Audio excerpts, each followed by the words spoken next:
নমস্কাৰ বন্ধুসকল, মোৰ নাম হৈছে অংকুৰ আৰু আপোনালোকে চাই আছে ফেক্টিক। তেন্তে আহকচোন আৰম্ভ কৰোঁ দেৰি নকৰি। আপুনি জানেনে বছৰেকৰ কোনটো মাহত আটাইতকৈ বেছি বাৰ্থডে পতা হয়? সেই মাহটো হ'ল আগষ্ট।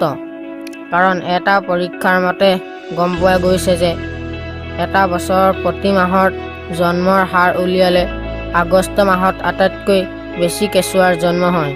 অৰ্থাৎ আগষ্ট মাহতেই আটাইতকৈ বেছি বাৰ্থডে পতা হয়। আপুনি জানি আচৰিত হ'ব যে আপোনাৰ মগজটোৱে মৰা পাছতো কাম কৰি থাকে। এটা পৰীক্ষাৰ মতে গম পাইছে যে এটা মৰা মানুহৰ মগজেও কাম কৰি থাকে আৰু গম পাই থাকে যে সি লাহে লাহে মৰিব ধৰিছে। আপুনি জানি আচৰিত হ'ব বা বিশ্বাসো নকৰিব পাৰে, অষ্ট্ৰেলিয়াৰ ভিতৰত এটা এনেকুৱা ৰক আছে যি 42 ফুট ওখ, যাৰ নাম ৱেভ ৰক। কাৰণ ই দেখিবলৈ সাগৰৰ ঢৌৰ দৰে।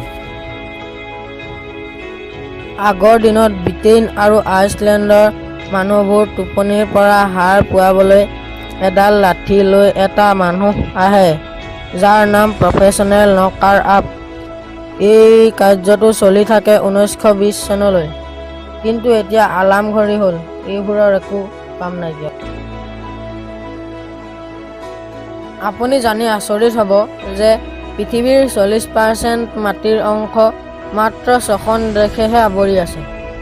সেই দেশকেইখন হ'ল Russia, Canada, USA, China, Bharat আৰু ব্ৰাজিল।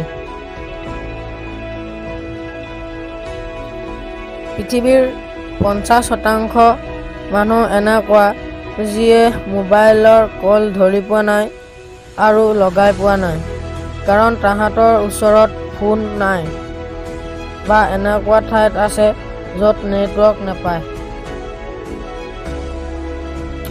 সিংহ বাঘতকৈ বলি বুলি সকলোৱে জানে, কিন্তু এতিয়ালৈকে হোৱা 1857, 1909, 2011 চনত চিৰিয়াখানা ভুলৰ বাবে হোৱা যুদ্ধত সিংহই নিজৰ প্ৰাণ হেৰুৱাইছে। সৌৰজগতৰ ওচৰত এটা নক্ষত্ৰ আছে যাৰ নাম চিৰিয়াছ বি। ই আকাৰত পৃথিৱীতকৈ সৰু, কিন্তু ইয়াৰ পদাৰ্থ গ্ৰহতা ইমানেই বেছি যে ইয়াৰ ওজন সূৰ্যৰ ওজনৰ প্ৰায় সমান।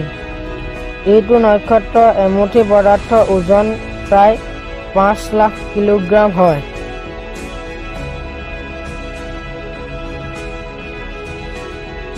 পৃথিৱীৰ পৰা চন্দ্ৰৰ দূৰত্ব 83,333 কিলোমিটাৰ কম হ'লহেঁতেন, তেতিয়া চন্দ্ৰই এনেকুৱা প্ৰলয়কাৰী জোৱাৰৰ সৃষ্টি কৰিলেহেঁতেন যে এভাৰেষ্ট শৃংগও পানীৰ তলত বুৰ গ'লহেঁতেন। পৃথিৱীৰ সকলো মহিলাই এবছৰত ঘটে 18 ট্ৰিলিয়ন US$, কিন্তু খৰচ কৰে এবছৰত 28 ট্ৰিলিয়ন US$। এতিয়া ৰহস্যময় কথাটো এইটো যে আৰু 10 ট্ৰিলিয়ন US$ ক'ৰ পৰা পায় সেই এবছৰত।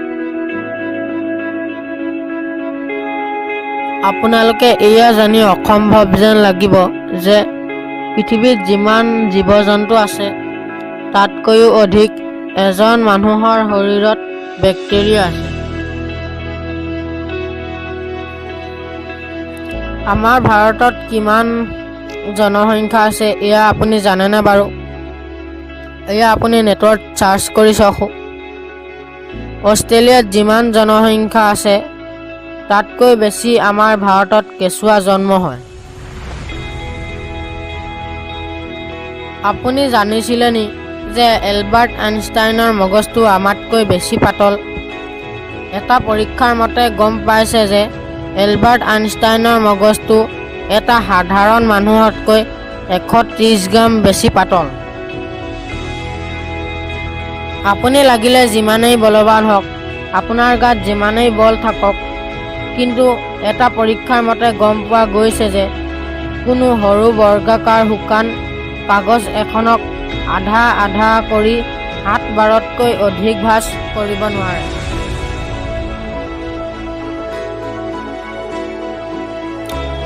আপুনি খাদ্য নাখাই থাকিব পাৰে প্ৰায় এমাহ, আৰু পানী নাখাই থাকিব পাৰে প্ৰায় এসপ্তাহ। কিন্তু আপুনি নোহোৱাকৈ কিমান দিন থাকিব পাৰে জানেনে? এটা পৰীক্ষাৰ মতে গম পাইছে যে মানুহে নোহোৱাকৈ 11 দিন থাকিব পাৰে। আপুনি এখন ফটো মাৰোঁতে প্ৰায় কিমান সময় ৰ'ব লাগে বাৰু?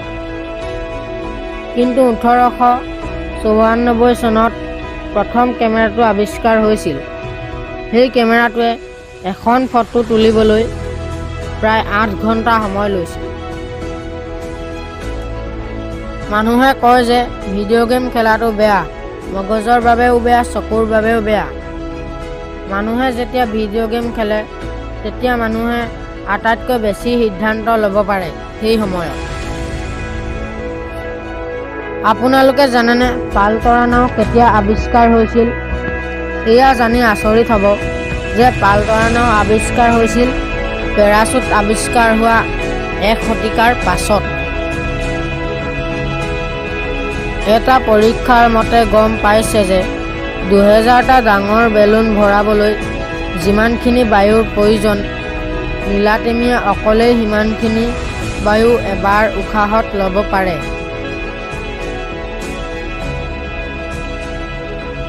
বিজ্ঞানীসকলৰ পৰীক্ষাৰ মতে যদি আপুনি 1 মিনিটত 100টা তৰা গণিব পাৰে, তেতিয়া 2000 বছৰত সম্পূৰ্ণ এখন আকাশগংগা গণিব পাৰিব।